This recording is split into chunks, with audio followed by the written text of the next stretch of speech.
সেঞ্চুরিয়নে একটি দারুণ জয়ে বিশ্ব টেস্ট চ্যাম্পিয়নশিপের ফাইনাল নিশ্চিত করল দক্ষিণ আফ্রিকা। পাকিস্তানের বিপক্ষে রোমাঞ্চকর এই ম্যাচে 148 রানের লক্ষ্যে ব্যাট করতে নেমে 99 রানেই 8 উইকেট হারায় বাবুমার দল। তবে শেষমেশ রাবাদা ও ইয়ানসেনের বিশ্বস্ত জুটিতে জয় তুলে নেয় প্রোটিয়ারা।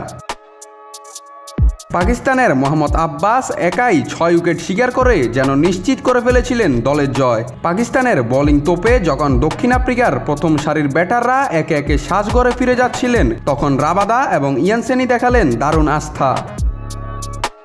প্রোটিয়াদের বোলিং লাইনআপে শোম্যান রাবাদা ব্যাট হাতে হয়ে উঠলেন এক নিখাত তারকা। 26 বলে 31 রান করে পাকিস্তানি বোলারদের দিলেন কঠিন চ্যালেঞ্জ। মার্কো ইয়ানসেনও তার সঙ্গী হিসাবে ছিলেন অনবদ্য। মাত্র 24 বলে 16 রান করে তার সঙ্গ দিয়েছিলেন অবিচ্ছিন্ন। এ জুটির দুর্দান্ত পারফরম্যান্সে বিশ্ব টেস্ট চ্যাম্পিয়নশিপের ফাইনালের প্রথম দল হিসাবে জায়গা নিশ্চিত করেছে দক্ষিণ আফ্রিকা।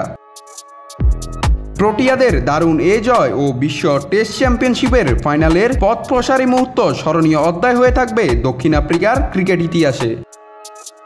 নাত রাহুল, নিউজ না স্পোর্টস।